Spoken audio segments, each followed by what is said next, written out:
Hey,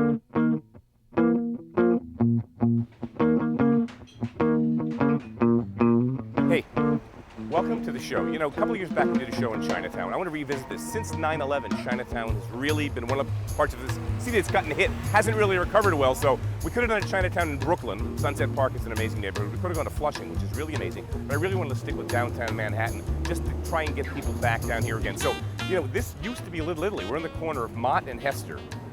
20 years ago, this was Little Italy. Nowadays, it's Chinatown North. We're going to visit fish stores, noodle stores, produce markets, you name it. So stay tuned. Chinatown 2007. Chinatown's a tough place to film because a lot of times they don't want you here. Last time we were here, I got a broken parking meter. We camped out all day, got about 50 no's, 6 or 7 yeses. We pulled a show out of it. Eddie Schoenfeld's going to be my Sherpa for this. Eddie, how you doing? Hi, Mike. How are you? Eddie is one of the foremost low-fan Chinese experts out there. Started in this business way back Shunli in the 70s. Right. I started in the business in 1972. Before Shunli, we opened a restaurant called Uncle Ty's, actually. He's going to be our guide today. Knows a lot of the people down here. So, Eddie Schoenfeld, Colameco's food show. Here we go. Here we go. Let's go. So Let's roll. we're on one of my favorite blocks now, and we're at the very beginning of it. We're at the corner of Mott and Hester, and this block from Hester to Grand is one of the best food markets, if not the best food market in New York City, as far as I'm concerned. Hey. Certainly for cooking Chinese food, and it has a lot of. There are a lot of resources on this block, so let's go take a look at what's here. Let's shop.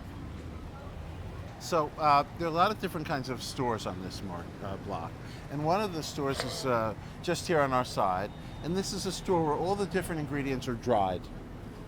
There's dried tree fungus and dried chestnuts and Dried oysters, little dried scallops. fish. If you notice, the scallops are $45 a pound. Dried squid, almonds, walnuts, beans, peanuts. And now drying, I'm assuming this goes back to the days pre-refrigeration. Of course. When you had to just, the only way to preserve these catches was to dry them. Absolutely, and not only that, sometimes when you dry something, you improve its quality. Yeah.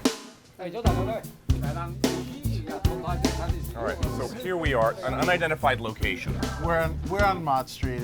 We're in the best little vegetable market in Chinatown. If you look around, everything's nicely arranged, nice and even, and very good quality produce. Broccoli crowns, long beans.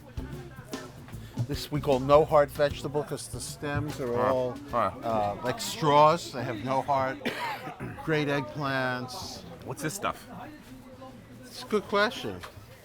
Some kind of great green Yeah, salt, maybe you blanch it, maybe you don't, a little garlic. I know this stuff in Chinese. I don't know it in English. This sort of in the same family.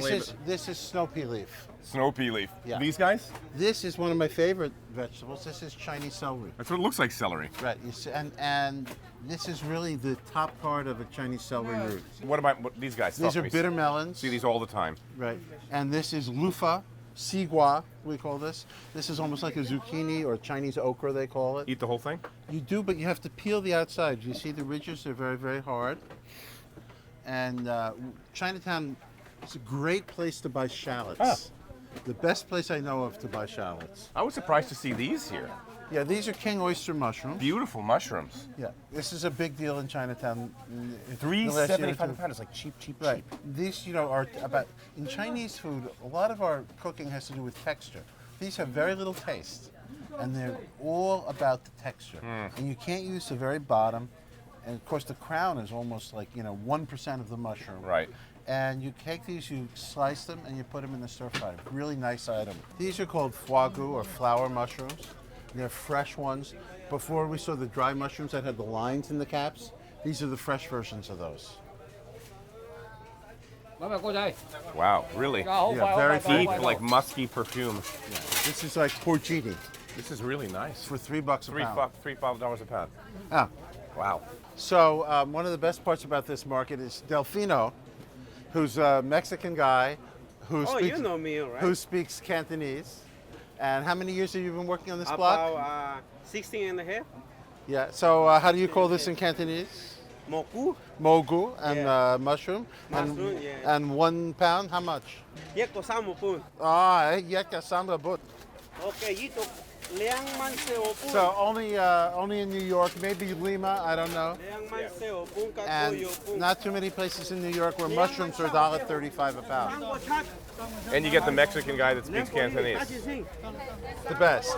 So here we are on Mott Street, where there are like 5 or 6 different great fish markets. As we walk by here, you know, we have live conch, periwinkles, Well, all, you know, yeah, flatfish, flounder. Gray These guys sole. still breathing. right. Sea bass, which is like This is your striper. We saw these, right, like a large farm-raised stripers. striper. But here we go to the next shop, and this is one of the really unique stores in Chinatown, because this is the dried fish shop. So here we have 40 kinds of fish, all of them dried. Joe, our chef at Chinatown Brasserie, he puts a little of this dried fish in his wontons. And these are little Little shrimps, silver all fishes different sized and shrimp. Right. Tiny little shrimp. We Ah. have fresh fish, dry fish, and now this lady is home crafting fish cakes and fish balls. Makes them at home, brings them on the street and sells them. Yeah. All right, you know, this is again Chinatown, the fresh seafood markets. I love this. Almost looks like sea trout. I'm not sure what that is. That's striper. This is whiting, $1.39 a pound for whiting. Beautiful black bass out back for $4.39. Flounder, $2.99. Butterfish, shark steaks, $1.99 for shark steaks. Mackerel, $2.99. You can't beat these prices anywhere. It's Well, crazy. here, come look at what we have over here. All right, we're gonna follow Eddie. And if you think you were looking for a trash can to throw And something no out in, bull except bullfrogs. yeah. Really big ones. How do you eat these, Eddie? Just the leg? Well, actually, Cantonese chefs will eat both the front and the back legs and saute them. Chinese have a great name for frogs. They call them tian gai. Gai means chicken, and the tian is a rice patty. So, So chickens the of chickens the of the rice rice patty. patty. Field like a chicken. field. That's really funny. Makes sense. And they Very kind of poetic name. Yeah. And they kind of remind you. You're eating the leg, the muscle's the same almost. And some of these guys are real big ones, so they have nice meaty legs.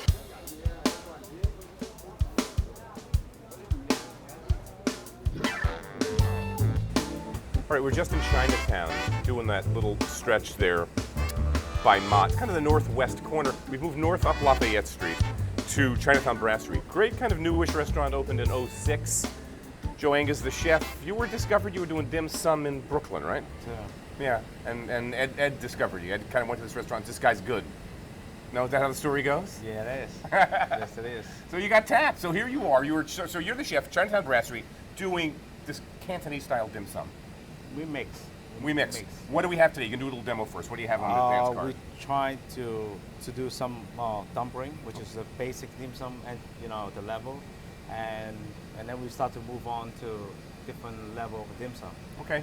and then we start with barbecue and go to the entry. I'm ready to go, man. What do we All have? right. Looks like shrimp and what There's else? a regular shrimp dumpling. It's almost every restaurant that has it, but I really want people to see how its production is look like. This is the starch, it's the skin, the dough. It's very thin. You can see through it. You can see through it too. Yeah. And that's is the shrimp regular we do with the bamboo, mixed with the bamboo together, and we just wrap it up like Oh, that's. Yeah, I feel like I've done that before. It's not easy to do. this. Bingo. Done. One. So, the chef is taking the wheat starch and potato starch dough, and he's making it into a snake and then into individual pieces, and he's flattening it with the side of his knife. Pretty amazing. Joe, on a busy weekend, how many pieces of dumpling do you make? Pieces weekend, close Yeah, to 5,000. 5,000 pieces on a busy weekend, all by hand. All right, and one of the other things you guys do here, which is kind of unusual, is barbecue. Talk to me about this. This is the barbecue oven? Yeah, this is the barbecue oven. And you got some flames down below it too, right? Yeah, it is. So that's Peking duck there? Yeah, this is Peking duck. And spare ribs, St. Louis style spare ribs. Sure. When I'm walking around Chinatown, these are the ducks I see hanging in the windows of some of these places? Yeah, they Yeah. are. I mean, not the same duck, not the same Well- quality, but that's the idea. They're made a little differently, but very similar. I'm gonna steal a piece of this duck. I can't let this go. I mean, again, look at this. Meat is beautifully moist. Shoot that. Beautifully moist. Skin is crisp. Still a little bit of a layer of fat. This is room temperature. Well, it's cooled off now, but Delicious, right? unbelievable.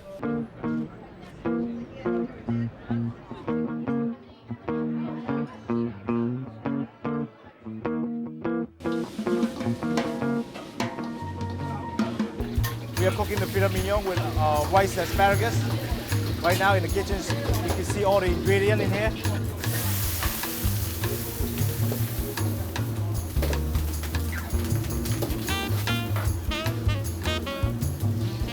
Very hot oils, over like 200-300 degrees. They pan fry the filet mignon on both sides, make them crispy.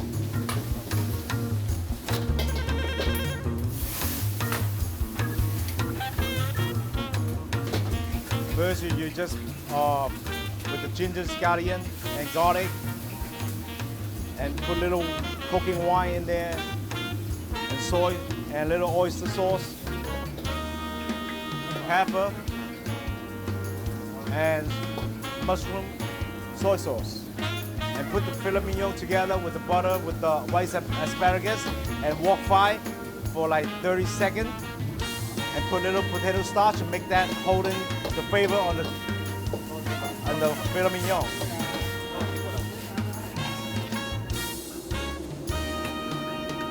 That's how the nice dish is.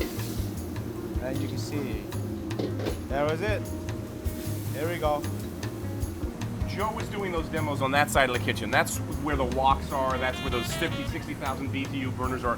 Now we've moved down the line to the dim sum and the steam side of the kitchen. What am I looking at here? This is one big piece of equipment. What is this? This is the biggest steamer for the whole kitchen production. For all the steam stuff, steam rice, steam fish, steam oyster, all the steam stuff for the kitchen entry size. We have 3 different levels. So got rice cooking in rice one down cooking here. right down here, fish cooking in the second down here, and the pancakes is done in the third one. Got you. Okay. You know, so all night long this is going, food going in and out as it needs for steam. Sure. This is the red snapper. Bronzino. It's a great way to eat fish. Really clean flavors. Yeah. So tell me, when did you start cooking? How old were you when you started cooking? 12, And where were you? Hong Kong. In Hong Kong. Yeah. So you learned from another chef, no. from your family? Where'd you learn? I learned from my master, which is my father keep telling me, if you don't want to go to school, you have learned something. Yeah, I've heard that before. you have to learn one skill that you guys like. Yeah. Otherwise, you out of the family. Yeah. They give me pressure, so I find something that I like to cook. Right, you didn't like school. I don't like school. This is beautiful. This is where you're doing your dim sum. Now these are like the big steamers. The steam go underneath the bottom because we do all cook to order to cook. Right, You know. right. So everyone we can't mess up all the ticket, so we have to have an old individual hole. 2, 4, 6, 7. 7 on 8. each one. 7, Okay. yeah.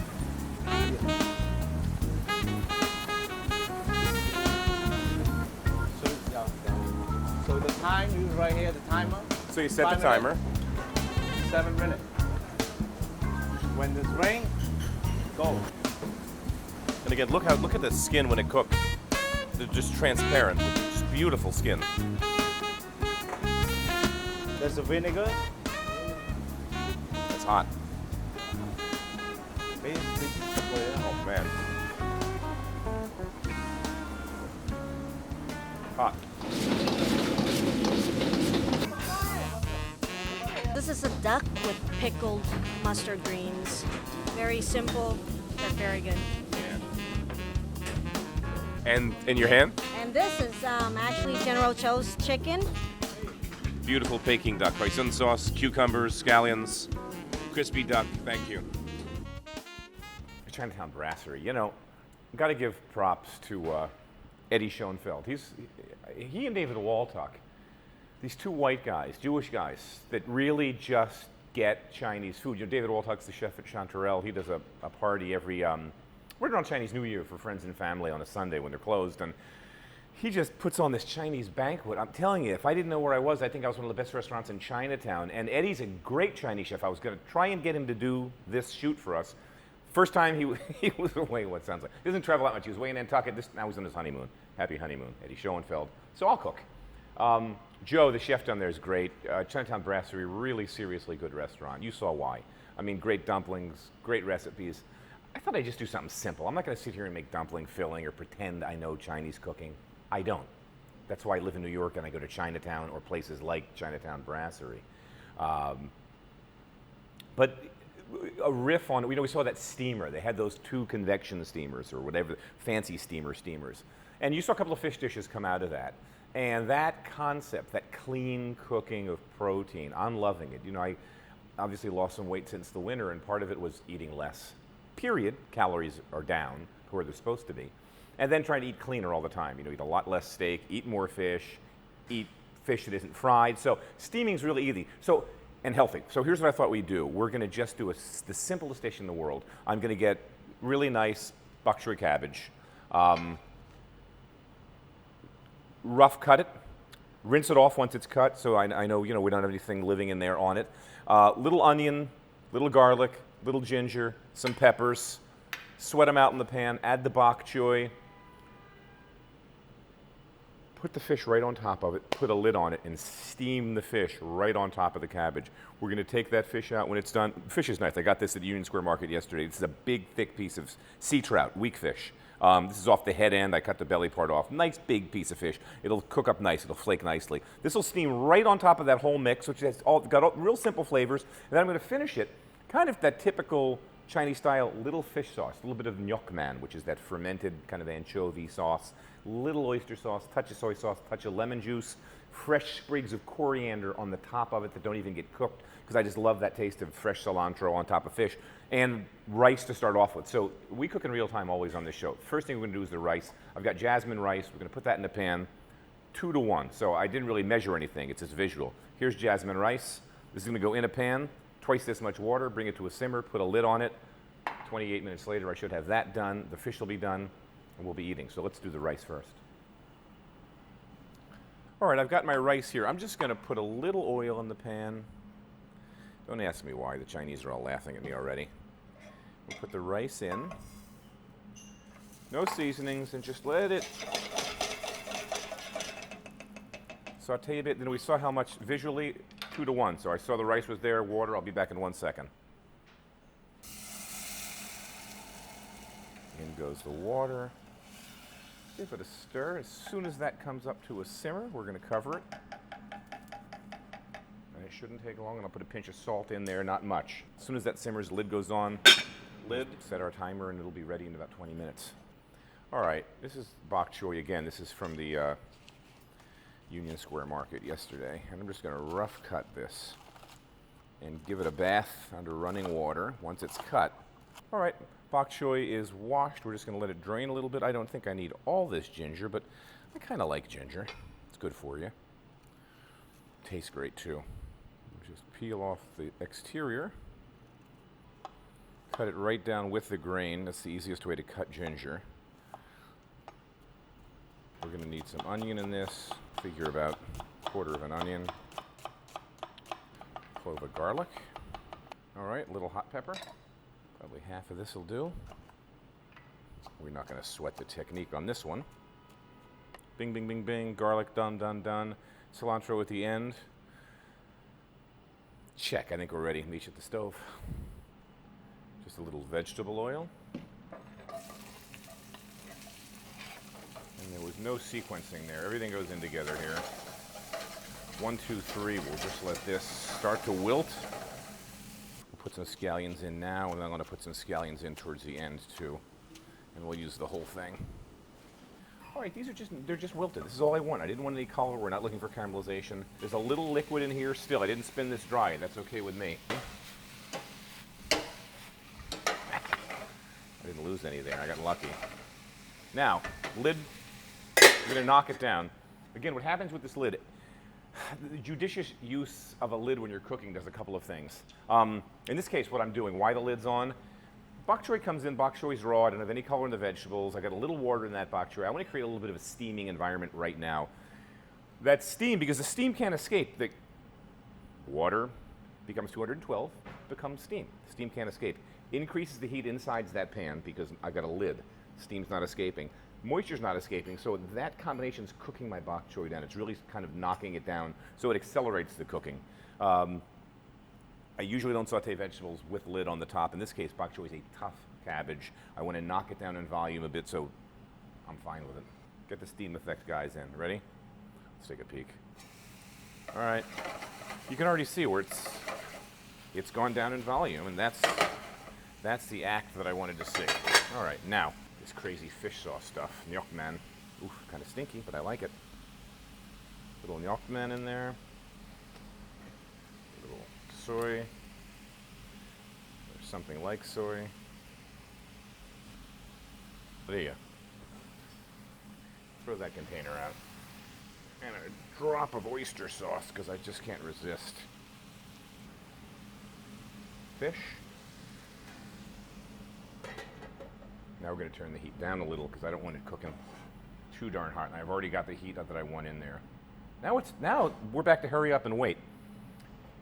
The pan's going to recover now because the fish is pretty big. It's in there. I'm going to say we're going to check this in about 6 to 7 minutes because that piece of fish was about that big. And sea trout's kind of a muscular, weak fish is another name for it, kind of a muscular swimming fish. So it's not a delicate fish. It's not going to flake apart on me. So about 6 minutes, we'll lift that lid, test the fish. Hopefully the rice will be ready too, and we'll have this. I mean, this is the point when you can turn on the stereo, pop open the wad, hop in a shower, take a quick shower, come back, dinner will be ready. Trust me on that. We're there. We're there. All right, let's check the fish. It's been another couple of minutes.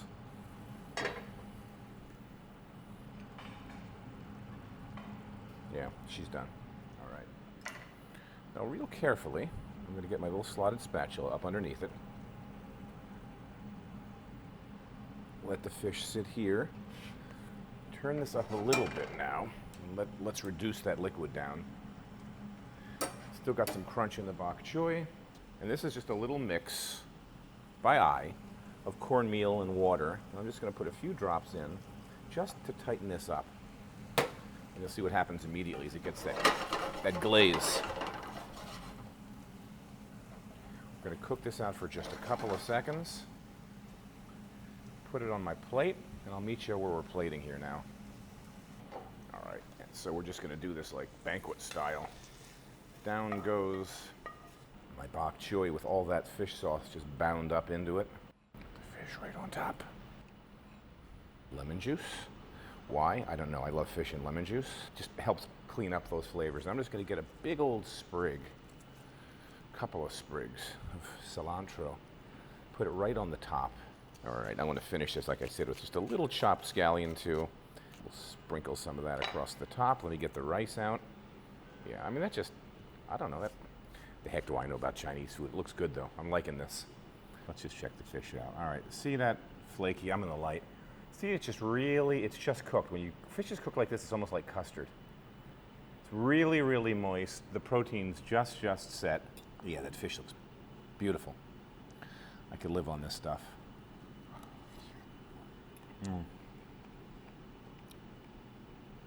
Cilantro, lemon juice, nyokman. This is a really simple dinner.